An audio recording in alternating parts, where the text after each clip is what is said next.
The Detroit Lions just made a massive statement.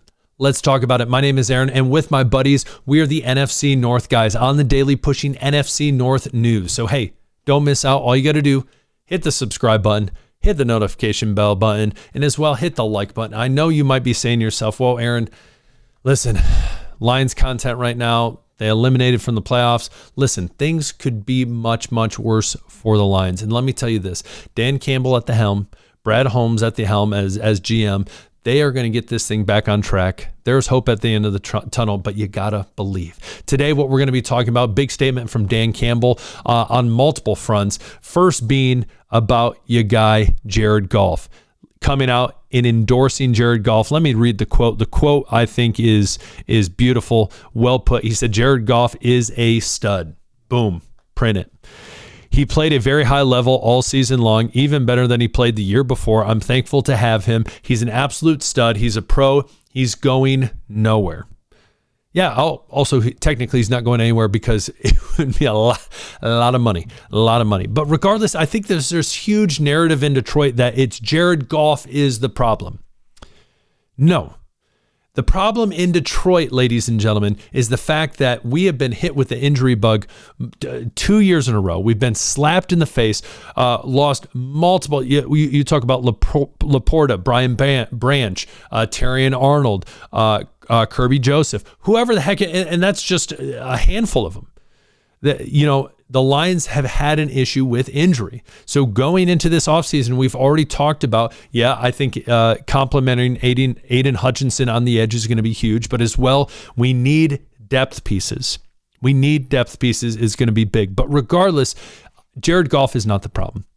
We jump into his stats as Dan Campbell has said, this year, 33 touchdowns, 7 interceptions, throwing for almost, and still has obviously the potential to throw for probably 4,500 yards, completion percentage just under 69%. And, besides that, I think one of the biggest issues is he was sacked 36 times. He has never been sacked more times in his NFL career than this year. And obviously, we look at the offensive line. We didn't even talk about the injury there, but a lot of issues on that offensive line, a lot of things that need to be fixed. But one of those, Dan Campbell pointing out, is not Jared Goff. Jared Goff you've seen him, and even look at the year prior. So that year, which I would say 2024, the amount of games I watched and literally was just like, this is the Detroit Lions. This is how they play now. They just dominate. But let's not forget, even that he had 12 interceptions, 5 of those came in that crazy Texans game where they came back and won. But you take those away, or at least give him just 1 or 2, and he's below 10 interceptions. So again, do you think do you think Jared Goff is the problem? I do not. I would love to hear from you. Comment below. Jared Goff the problem? You want him to stay? You want him to go? I think there's an overwhelming majority of people who are going to comment they want him to stay. Again, the question always becomes very simple, folks, when you talk about a player of Jared Goff's caliber. And even with coaches, with anything, people always see it greener, on the other side, greener pastures. What else can we get? What else can we do? Again, there's a lot of people. I'm not a Michigan fan. I know a lot of people are like, oh, Skip. Listen, I'm reasonable though. I really like Jim Harbaugh. Was a big fan of Jim Harbaugh. And when people, before they went on their playoff run, a lot of people were chirping, we need to get rid of him. We need to get rid of him. Who are you going to find that's any better? Who? What's going to happen? I'm sounding like an owl over here saying who. But Detroit, they got their guy in Jared Goff. Offensively, they have their weapons. Isaac Tesla, man, up-and-coming stud at wide receiver. J-Mo, Amon-Ra, Jahmyr Gibbs, Laporta come back healthy, fix this offensive line, fix the defense. A lot of things can be hopeful for the Lions in 2026.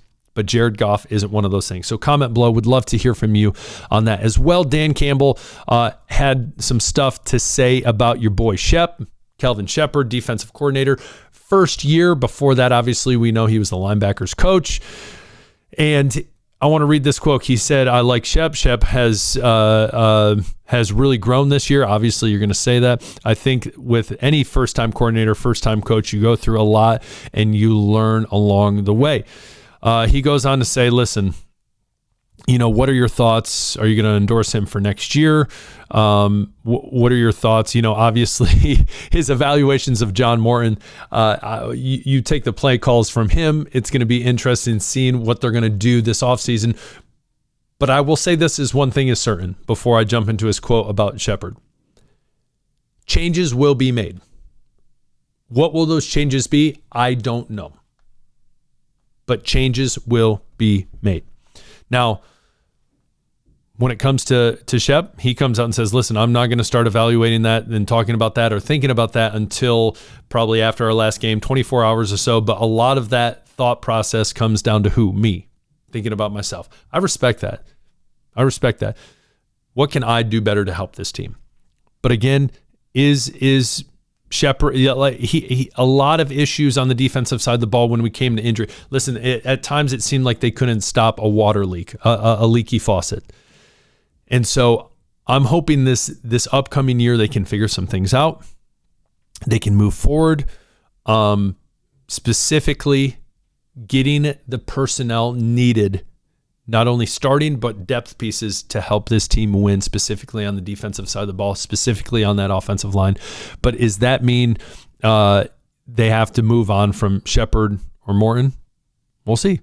Again, John Morton, he didn't end up calling it. It was Dan Campbell calling the offense. So see that as you will, read into that as you will. But I think there will be changes. So my question to you is, what changes will there be to this Detroit Lions team going into the offseason, going into the 2026 draft, and heading on to the 2026 season, where things hopefully will be much better. The pastures will be much greener for the Detroit Lions.